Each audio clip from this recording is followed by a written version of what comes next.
بسم اللہ الرحمن الرحیم۔ باب فضل المشی الی المساجد، مسجد جانے کی فضیلت کا بیان۔ عن ابی ہریرہ رضی اللہ عنہ ان النبی صلی اللہ علیہ وسلم قال من غدا الی المسجد او راح اعد اللہ له فی الجنۃ نزلا کلما غدا او راح، متفق علیہ۔ سیدنا ابو ہریرہ سے روایت ہے کہ نبی صلی اللہ علیہ وسلم نے فرمایا، جو مسجد کو جائے صبح کو یا شام کو تو اللہ تعالیٰ اس کے لیے جنت میں مہمانی تیار کیے ہوئے ہے۔ جب بھی وہ جائے صبح کو یا شام کو۔ بخاری اور مسلم نے روایت کیا۔ اس حدیث کا مطلب یہ ہے کہ مسجد جانے کی فضیلت۔ ظاہر ہے مسجد آدمی جائے گا نماز پڑھنے کے لیے، تو جب بھی مسجد جائے نماز پڑھنے کے لیے، خاص طور پہ 5 وقت کی جو نمازیں ہیں، یہ جماعت کے ساتھ مسجد میں پڑھنا یہی اصل ہے۔ تو اس کی فضیلت یہ ہے کہ جو شخص مسجد جانے اور آنے اور مسجد میں حاضری کرنے کا عادی ہو تو جنت میں اس کے لیے باقاعدہ طور پہ میزبانی تیار کی جاتی ہے۔ یعنی میزبانی کہتے ہیں اس کھانے کو جو مہمان کے لیے تیار کیا گیا ہو، تو اعلیٰ درجے کی جنت ہوگی۔ جنت میں ان نمازیوں اور مسجد میں جانے والوں کے لیے ایسا انتظام ہوگا کہ جنت میں باقاعدہ ان کی تواضع کی جائے گی۔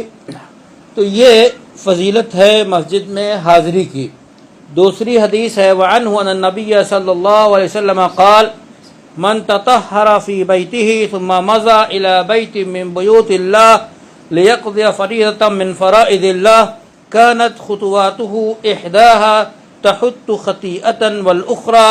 ترفع درجۃ، رواہ مسلم۔ سیدنا ابو ہریرہ سے روایت ہے، وہ کہتے ہیں کہ رسول اللہ صلی اللہ علیہ وسلم نے فرمایا کہ جس شخص نے گھر میں وضو کیا،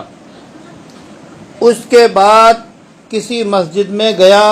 تاکہ فرض نماز ادا کرے، تو اس کے جتنے قدم مسجد کو جائیں گے، مسجد کو جتنے قدم جائیں گے، ہر قدم کے بدلے ایک گناہ اس کا مٹا دیا جائے گا، اور ایک دوسرے قدم سے ایک درجہ اس کا بڑھا دیا جائے گا۔ تو گویا اس کی نیکیاں بڑھیں گی اور اس کی جو ہے خطائیں اور کمزوریاں اور گناہ جو ہیں گھٹیں گے۔ ہر قدم پہ یہ ثواب ملے گا۔ یہ روایت مسلم کی ہے، امام مسلم نے اپنی کتاب میں اس روایت کو درج کیا ہے۔ تو یہ ہے فضیلت مسجد میں جا کر نماز پڑھنے کی۔ یہ تو ابتدائی فضیلتیں ہیں، اور بھی تفصیل ہے اس سلسلے میں۔ تیسری روایت ہے وعن ابی بن کعب رضی اللہ عنہ کان رجل من الانصار لا اعلم احدا ابعد من المسجد منه وكانت لا تخطئه صلاة فقيل له لو اشتريت حمارا تركبه في الظلماء وفي الرمضاء قال ما يسرني أن منزلي إلى جنب المسجد إني أريد أن يكتب لي ممشاي إلى المسجد ورجوعي إذا رجعت إلى أهلي فقال رسول الله صلى الله عليه وسلم قد جمع الله لك ذلك كله۔ یہ روایت ہے ابی بن کعب سے۔ وہ کہتے ہیں کہ ایک صاحب قبیلہ انصار میں سے ایک صاحب تھے، میرے علم میں سب سے زیادہ دور دراز مسجد سے انہی کا گھر تھا۔ سب سے زیادہ دور دراز مسجد سے انہی کا گھر تھا۔ وہ اتنی دور سے آتے تھے، اس کے باوجود کوئی نماز ان کی چھوٹتی نہیں تھی، ہر نماز میں حاضر۔ تو ان سے لوگوں نے کہا اگر آپ ایک سواری خرید لیں۔ اس وقت سواری کے طور پہ گدھے کا استعمال ہوتا تھا۔ یہ یاد رہے کہ گدھے کے بارے میں جو تصور ہندوستان میں ہے وہ تصور عربوں میں اس وقت نہیں تھا، بلکہ جس طرح اونٹ بطور سواری کے استعمال ہوتا تھا، اسی طرح گھوڑے استعمال ہوتے تھے، اسی طرح گدھے بھی جو مضبوط اور اچھے قسم کے ہوتے تھے وہ بطور سواری کے استعمال ہوتے تھے، اور اس کی سواری میں کسی طرح کا کوئی عیب نہیں سمجھا جاتا تھا۔ اس واسطے وہاں کے ماحول کے مطابق لوگوں نے مشورہ دیا کہ اگر آپ کوئی گدھا خرید لیتے اور اس پہ سوار ہو کے آپ آتے تو تاریک راتوں میں بھی آپ کو آنا ہوتا ہے، اور اسی طرح جو ہے سنگلاخ زمین سے بھی، ریتیلی سنگلاخ زمین سے بھی گزرنا ہوتا ہے، تو آپ کو آسانی ہو جاتی۔ تو انہوں نے جواب دیا کہ میں تو یہ چاہتا ہوں، مجھے باعث مسرت یہ بات ہوتی کہ میرا گھر جو ہے مسجد کے پاس ہو جاتا، یعنی مسجد کے پاس میں گھر لے لیتا، یہ زیادہ اچھی بات تھی، اس کے بجائے کہ میں اتنے دور دراز سے آؤں اور سواری کا استعمال کروں، سواری خریدوں۔ لیکن مسئلہ یہ ہے کہ میں یہ چاہتا ہوں کہ مسجد تک پہنچنے میں جتنے قدم ہوتے ہیں وہ میرے لیے زیادہ قیمتی ہیں۔ اسی طرح جب میں لوٹتا ہوں اپنے گھر کی طرف لوٹتا ہوں تو اس وقت بھی بہت سارا چل کے آنا پڑتا ہے، تو میں یہ چاہتا ہوں کہ وہ میرے قدم جو ہے اللہ کے ہاں لکھے جائیں۔ تو گویا اتنی دور سے آتا ہوں آنے میں بھی اور جانے میں بھی، تو کاش ایسا ہوتا کہ میرے قدم اللہ کے ہاں لکھے جاتے، یعنی اس پہ ثواب ملتا۔ تو اس کو رسول اللہ صلی اللہ علیہ وسلم نے سن کر فرمایا وَقَدْ جَمَعَ اللَّهُ لَكَ ذَلِكَ كُلَّهُ، کہ اللہ تعالیٰ نے تمہارے لیے تمہارے جتنے قدم ہیں وہ سارے قدم، چاہے آنے کے ہوں یا پھر لوٹ کر گھر جانے کے ہوں، ان سارے قدم کو اللہ نے جو ہے جمع کیا اور شمار کیا، یعنی اس کا ثواب تمہیں ملے گا۔ اسی طرح چوتھی روایت ہے وعن جابر رضی اللہ عنہ قال خلت البقاء حول المسجد فأراد بنو سلمة أن ينتقلوا قرب المسجد فبلغ ذلك النبي صلى الله عليه وسلم فقال لهم بلغني أنكم تريدون أن تنتقلوا قرب المسجد قالوا نعم يا رسول الله قد أردنا ذلك فقال بني سلمة دياركم تكتب آثاركم فقالوا ما يسرنا إنا كنا أن تحولنا رواه مسلم والبخاري معناه من روایت انس۔ یہ سیدنا جابر کی روایت ہے، وہ فرماتے ہیں کہ مسجد کے آس پاس کچھ پلاٹس خالی ہو گئے، جگہ خالی ہو گئی، تو مسجد کے آس پاس جب کچھ جگہ خالی ہو گئی، زمینیں خالی ہوئیں، تو بنو سلمہ قبیلہ کے لوگوں نے یہ چاہا کہ وہ دور دراز سے منتقل ہو کر مسجد کے پاس آ جائیں، زمینیں خرید لیں اور مکان بنا لیں، اور مقصد یہ تھا کہ مسجد کے قریب رہیں گے، فوراً جو ہے مسجد میں حاضر ہو جائیں گے نماز کے لیے۔ یہ خبر رسول اللہ صلی اللہ علیہ وسلم کو پہنچی، تو رسول اللہ صلی اللہ علیہ وسلم نے ان لوگوں سے پوچھا کہ ہمیں یہ اطلاع ملی ہے کہ آپ لوگ مسجد کے قریب منتقل ہو کر آنا اور رہنا چاہتے ہیں۔ انہوں نے جواب دیا جی ہاں، سچ سنا آپ نے اے اللہ کے رسول، ایسا ہی ہم نے سوچا ہے۔ تو رسول اللہ صلی اللہ علیہ وسلم نے فرمایا اے بنو سلمہ، یعنی اس قبیلے کو مخاطب کر کے، کہ تمہارے گھر اور گھر کے نشانات سب لکھے جاتے ہیں، تمہارے گھر اور اس کے نشانات سب لکھے جاتے ہیں، یعنی تم دور دراز سے جو آتے ہو تو تم جہاں سے چلتے ہو وہاں سے مسجد تک تمہارے قدم قدم پہ نیکیاں ملتی ہیں، اور اللہ کے ہاں تمہارے اعمال نامے میں یہ نیکیاں لکھی جاتی ہیں، اور اس کا اجر و ثواب اور اس کا بدلہ تم کو اللہ کے ہاں ملے گا۔ تو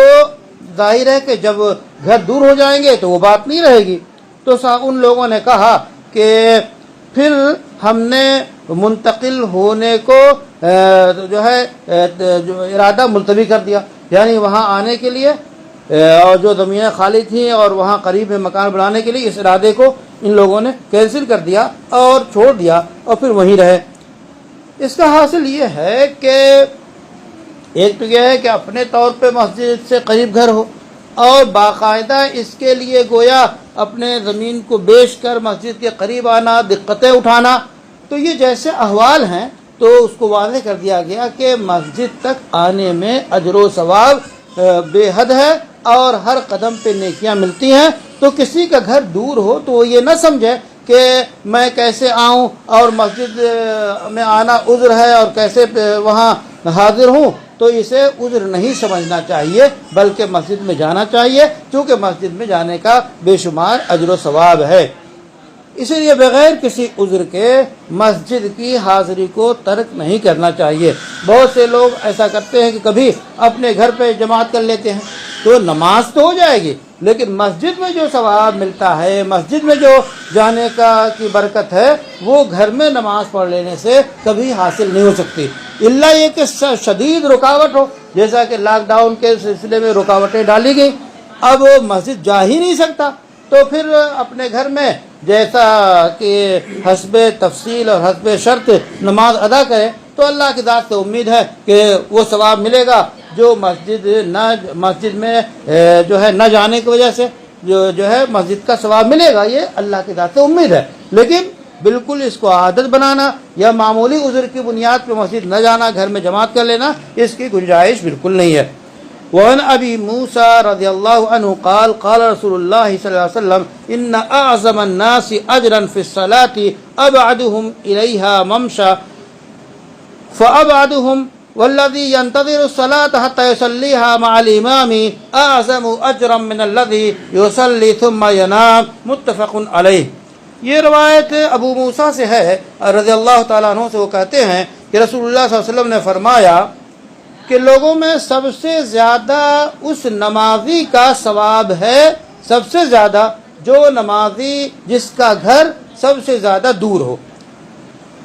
اور اسی طرح جو آدمی نماز کا انتظار کرتا ہے تاکہ وہ امام کے ساتھ پڑھے، یعنی مسجد میں پہلے ہی پہنچ جاتا ہے اور انتظار میں رہتا ہے کہ اب امام کے ساتھ نماز پڑھے، تو اس کو بھی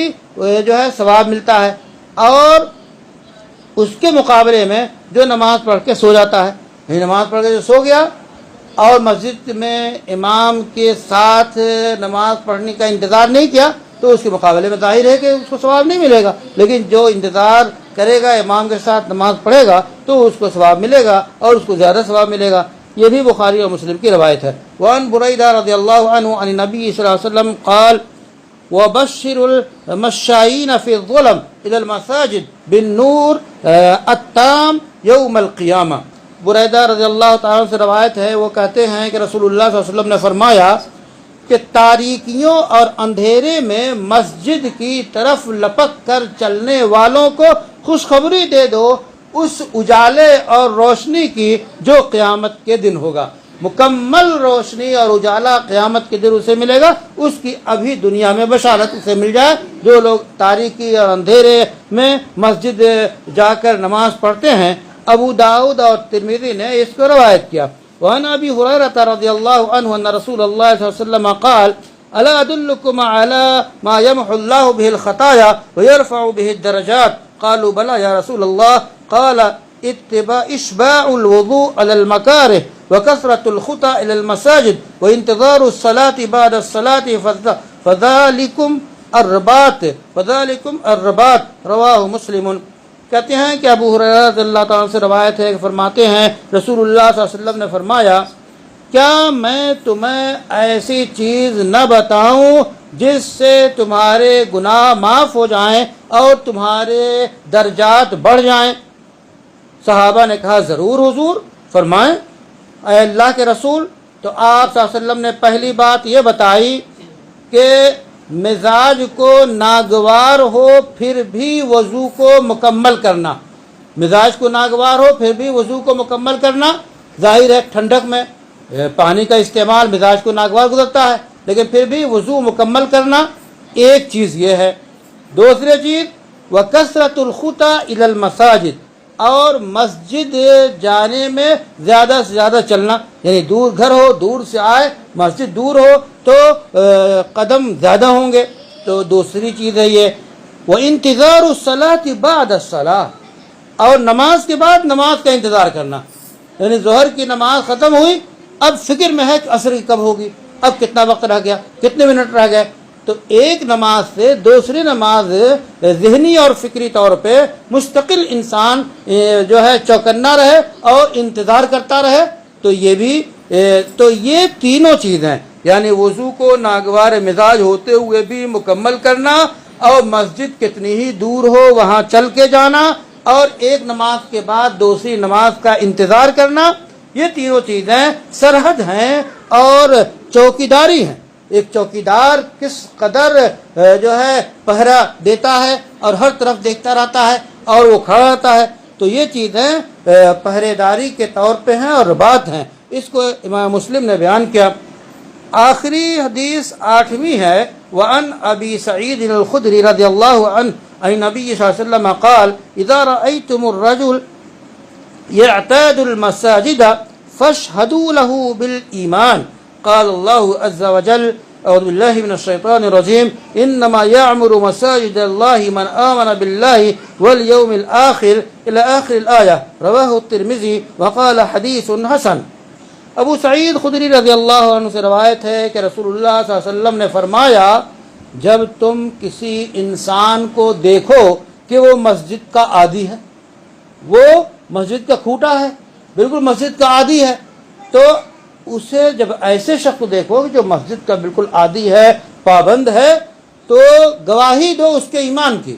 کہ وہ اس کا ایمان پختہ ہے اور واقعی وہ مومن ہے، چونکہ اللہ تعالیٰ نے فرمایا۔ رسول اللہ صلی اللہ علیہ وسلم نے اپنے قول کی دلیل اور استشہاد کے طور پہ یہ آیت کریمہ پیش کی کہ اللہ نے فرمایا کہ اللہ کی مسجدوں کو آباد کرتے ہیں وہ لوگ جو اللہ پہ اور آخرت کے دن پہ ایمان رکھتے ہیں۔ تو آخرت اور اللہ پہ ایمان رکھنے والا ہی مسجد کو آباد کرے گا۔ تو اب اگر کسی کو دیکھو کہ وہ مسجد آباد کرتا ہے اور مسجد کا بہت پابند ہے، تو گواہی دو کہ وہ مومن ہے۔